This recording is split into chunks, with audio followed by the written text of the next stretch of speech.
Hola a todos. En esta ocasión haremos la resolución de las preguntas de química que corresponden a la guía de área 3 de ingreso a la universidad. Estas van de la pregunta 21 a la pregunta 30. Entonces, comencemos. Pregunta 21. Propiedad química de los metales alcalinos. Entonces, aquí hay que recordar un poco quiénes son los metales alcalinos y cuáles son las propiedades que estos poseen. Hagamos esto. Dibujemos rápidamente la tabla periódica. Los metales alcalinos son aquellos que se ubican en el grupo 1A o familia 1, ¿sí? Otra cosa que tienen que recordar es, los metales suelen perder electrones, no ganar electrones, por lo tanto sufren un proceso de oxidación. Eso va a ayudar mucho, porque ya tenemos la mitad de la respuesta. Ahora, en particular, los metales del grupo 1 reaccionan de manera muy violenta con el agua. Por lo tanto, vamos a analizar las respuestas. Al oxidarse, pierden 2 electrones y no reaccionan con el agua. Ok. Otra cosa. Recuerden que los electrones de valencia justo corresponden a la familia en la que están ubicados ciertos elementos. Al estar los metales alcalinos en familia 1 tienen un solo electrón de valencia, por lo tanto no pueden perder 2. Entonces el inciso A no es. Inciso B. Forman anhídridos y bases. Recuerden, los anhídridos son la combinación de no metales con el oxígeno, y en particular al reaccionar con agua forman ácidos, no bases, por lo tanto, esta tampoco es. Inciso C. Son muy reactivos con el agua y al oxidarse pierden un electrón. No, justo lo que estábamos analizando. Reaccionan de manera muy violenta y pierden su electrón de valencia. Perfecto. Siguiente pregunta. Pregunta 22. Enlace que se forma entre dos átomos con igual valor de electronegatividad. Entonces, analicemos las respuestas. Enlace iónico. En el enlace iónico, recuerden, uno pierde su electrón y el otro se lo queda, formando iones. Por lo tanto, este no puede ser. En el inciso B, metálico, recuerden, los metales se unen de manera tal que los electrones viajan alrededor de estos. Por lo tanto, este tampoco puede ser. Propiedades y tema de enlaces químicos. Inciso C. Puentes de hidrógeno. Los puentes de hidrógeno son una interacción que se da entre moléculas de agua. ¿Vale? Entonces, este tampoco puede ser. Inciso D. Covalente polar. Pongamos un ejemplo. Yo tengo 2 átomos de cloro, por decir algo. Si es un enlace covalente, ambos comparten su electrón. En particular, el covalente no polar es aquel donde los átomos presentan la misma electronegatividad, ¿no? Tengo 2 átomos de cloro, igual electronegatividad, y ambos jalan a los electrones con la misma fuerza, es decir, uno no se los queda más que el otro. Por lo tanto, la respuesta correcta corresponde a covalente no polar. Perfecto. Siguiente pregunta. Pregunta 23. La fórmula del clorato de potasio es, entonces recuerden un poco de la nomenclatura y los prefijos que se les llegan a dar dado el estado de oxidación que presenta cada uno de los cloros en este caso. Entonces, nombrémoslos. Hipoclorito de potasio, que corresponde al estado de oxidación más bajo de cloro. Clorito de potasio. ¿Sí? El siguiente será clorato de potasio. Y para no dejar al último solito, daremos un nombre que es perclorato de potasio. No, entonces recuerden, son los prefijos que se les dan a los elementos dado su estado de oxidación. Hipo, tal cosa. Terminación ito, tal cosa. Terminación ato, tal cosa. Per, ato, tal cosa. Entonces recuerden, estados de oxidación y nomenclatura. Por lo tanto, la respuesta correcta corresponde al inciso C. Bien, siguiente pregunta. Número de moléculas que hay en 3 mol de agua. Entonces, aquí hay que recordar justo al número de Avogadro, que es aquel que me permite relacionar a la cantidad de sustancia con las partículas elementales, moléculas, átomos, iones, etc. Entonces, tengo 3 mol de agua.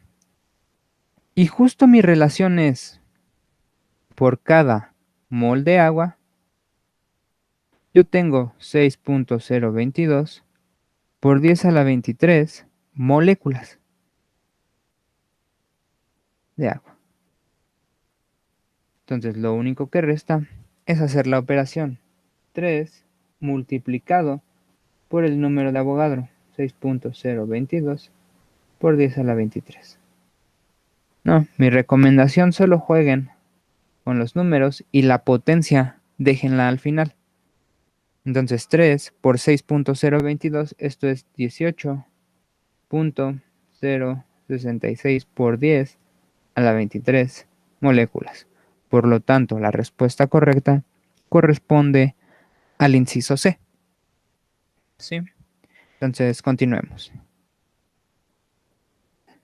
Pregunta 25. Si se tiene ácido clorhídrico al 37% masa-masa, ¿qué cantidad se necesita para preparar 250 mililitros de una concentración 1.4 mol por litro en disolución acuosa? Entonces, aquí hay que recordar preparación de disoluciones y las concentraciones de las sustancias, unidades de concentración. Entonces, recordemos, 37%, ¿no? El porcentaje masa-masa, se puede reescribir de esta forma: 37 gramos de ácido clorhídrico puro por cada 100 gramos de la disolución. Otra cosa, 1.4 molar o mol por litro, podemos escribirlo como 1.4 mol, ¿sí?, de ácido clorhídrico por cada litro de la disolución. Pero esta es la disolución nueva que quiero preparar, no la que está con el ácido clorhídrico concentrado. Entonces vamos a ponerle un distintivo como una N, porque es la nueva disolución. Yo quiero una disolución a esa concentración, en particular 250 mililitros de esa nueva disolución. ¿Sí? Les pongo nombres y apellidos porque resolver estos problemas por factores de conversión es algo bastante sencillo y bastante eficaz. Otra cosa, la densidad. La densidad corresponde justo a esta disolución, a la del ácido clorhídrico concentrado. Entonces yo tengo 1.14 gramos de disolución por cada mililitro de la disolución. ¿Sí? A esta disolución, a esto que yo estoy colocando como disolución, es justo el ácido clorhídrico al 37%. Le estoy llamando así para que vean cómo se van cancelando las unidades y poder llegar a lo que me piden. Ahora, me están pidiendo un volumen. ¿Un volumen de qué? Ah, pues justo de esta disolución. ¿Ok? ¿Y de dónde puedo obtener ese dato? Ah, pues de la densidad de la disolución. Entonces, otra cosa que hay que recordar es que las unidades yo las puedo utilizar de manera indistinta, ya sea como se presenta aquí o de manera invertida, es decir, 1 mililitro de la disolución por cada 1.14 gramos de la disolución. Porque justo esto que tengo aquí es lo que me están pidiendo en la pregunta, encontrar ese volumen necesario para preparar la disolución. Entonces, ahora, ¿cómo cancelo 1.14 gramos de disolución? O en particular la unidad gramos de disolución. Ah, pues vean, yo tengo al porcentaje masa-masa, es decir, 100 gramos de disolución por cada 37 gramos de ácido clorhídrico puro, ¿sí? Es decir, si yo tomo 100 gramos del bote o del recipiente en el que está contenida dicha disolución, puedo asegurar que al menos 37 gramos son solamente ácido clorhídrico. Lo demás, quién sabe qué sea, porquerías o demás cosas, pero al menos 37 gramos son solo ácido clorhídrico. Perfecto. Entonces, ahora, dense cuenta que hay un dato que vamos a utilizar y que no necesariamente se los proporcionan en los problemas, pero siempre van a tener acceso a él, y es el de la masa molecular. ¿Sí? Entonces, hidrógeno es 1 gramo por mol, cloro es 35.4 gramos por mol, y al sumarlo tenemos 36.4 gramos por mol. Entonces, bien, seguimos. El siguiente dato es justo a utilizar la masa molecular del compuesto, 36.4 gramos por cada mol. Esto es de ácido clorhídrico, ¿sí? Seguimos. ¿Con qué cancelo ahora mol? Esta mol que tengo aquí abajo. Ah, pues, con la nueva concentración que estoy buscando. 1.4 mol de ácido clorhídrico por cada litro de disolución. Pero vean lo que voy a hacer. Ese litro lo voy a colocar en mililitros. Justo porque a mí el valor que me están dando para poder cancelar eso está en esas unidades, mililitros de la nueva disolución. ¿Sí? Entonces, ¿qué tenemos aquí? Justo lo que les decía, las unidades se tienen que ir cancelando y de esta forma ustedes pueden ver que su problema es correcto. Gramos de disolución se cancela con gramos de disolución. Gramos de ácido clorhídrico con gramos de ácido clorhídrico. Mol de ácido clorhídrico con el mol de ácido clorhídrico. Y mililitros de la nueva disolución con mililitros de la nueva disolución. Lo único que resta es hacer la operación de esto. Permítanme colocarlo aquí arriba. Entonces, ¿qué tenemos? Esto va a ser igual a 1 por 100 por 36.4 por 1.4 por 250 dividido entre 1.14 multiplicado por 37 por 1 por 1000, ¿no? Entonces, al realizar esta operación, recuerden, estoy colocando los paréntesis de manera que todo eso se multiplica. Entonces, tenemos lo siguiente. 1 por 100 por 36.4 por 1.4 por 250 entre 1.14 por 37 por 1000 me da como resultado, no así de manera aproximada utilizando 30 mililitros. Poco más, poco menos por las cifras decimales que aparecen. Entonces, la respuesta correcta a mi pregunta 25 es el inciso B. Sí, entonces, vean, utilizar los factores de conversión ayuda mucho para resolver los problemas de preparación de disoluciones. En particular, esta forma o este método les va a ayudar mucho para algunos otros problemas, como pasar gramos a mol a molécula o de gramos hasta átomos, etcétera. Conversiones muy grandes. Entonces, siguiente pregunta. ¿La estructura angular del agua ayuda a qué? Analicemos la estructura angular que tiene el agua. Permítanme poner de este lado a los pares electrónicos o a los pares de electrones que tiene la molécula. Y aquí, ¿sí? Esos tachecitos representan a los pares de electrones libres que tiene. Entonces recuerden un poco las estructuras de Lewis y los ángulos que pertenecen a la molécula de agua. Entonces, esto ayuda a que se formen justo los puentes de hidrógeno entre moléculas, ¿sí? Entre moléculas de agua.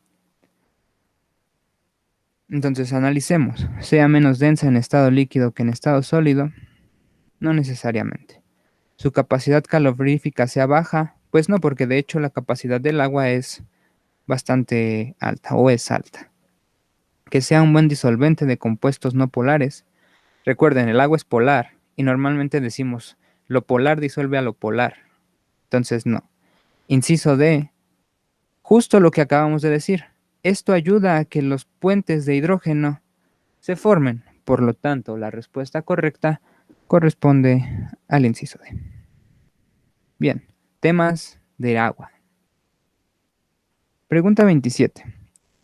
El poder disolvente del agua se debe a los... pues aquí justo podemos utilizar la pregunta anterior.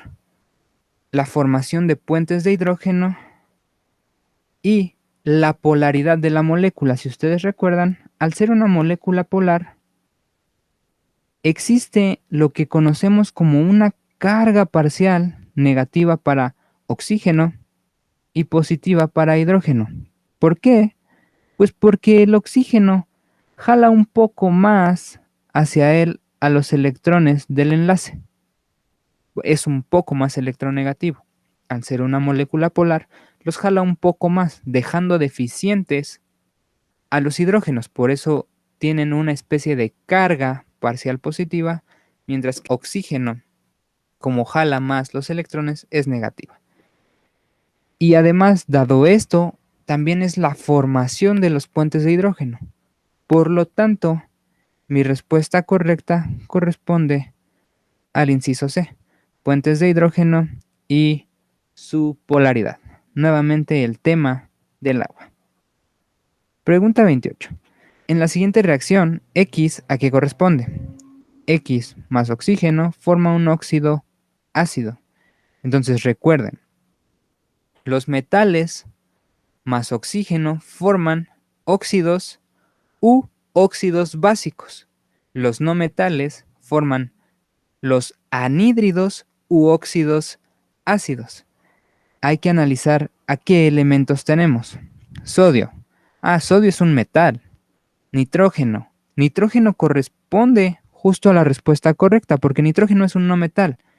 Inciso C y D, magnesio y calcio, corresponden a metales. Por lo tanto, la respuesta correcta es el inciso B. Un no metal más oxígeno forma un óxido ácido. Perfecto. Siguiente pregunta. Nutrimento que se encuentra en varios alimentos cuya función es antioxidante y su exceso causa sangrados. Entonces, por aquí yo les comparto a una molécula y esta molécula corresponde justo a la vitamina E. La vitamina E es un antioxidante y en cantidades muy grandes puede causar sangrados, ¿sí? Por lo tanto, la respuesta correcta corresponde a esto. El calciferol, solo para analizar las otras, corresponde a lo que conocemos como vitamina D, ¿no? Por ahí habrán escuchado decir, vete a que te dé el sol para hacer vitamina D. La tirosina y el triptófano son aminoácidos. Entonces, solo para que la tengan en cuenta. La vitamina E es un antioxidante y su exceso, su consumo en exceso puede causar sangrados. Perfecto. Y por último, Pregunta 30. Las reacciones de combustión son un espacio, porque un espacio, energía calorífica hacia los alrededores. Entonces, si ustedes analizan esto, una reacción de combustión es, por ejemplo, cuando ustedes prenden un pedazo de papel. Al prender un pedazo de papel, ustedes sienten calor, energía. Eso produce fuego, ¿no? Es decir, la manifestación de esa energía calorífica. Por lo tanto, estamos hablando, uno, de reacciones exotérmicas, aquellas que liberan energía al medio. Por lo tanto, la respuesta correcta corresponde al inciso A. Las reacciones de combustión son exotérmicas porque liberan energía calorífica hacia los alrededores. Solo para complementar aquí, las endotérmicas son aquellas reacciones que absorben energía. Perfecto, entonces con esto concluimos las preguntas de química de la guía de área 3 de ingreso a la universidad. Todos los datos acerca del curso aragonés se quedan en la caja de información del video. Cuídense y nos vemos.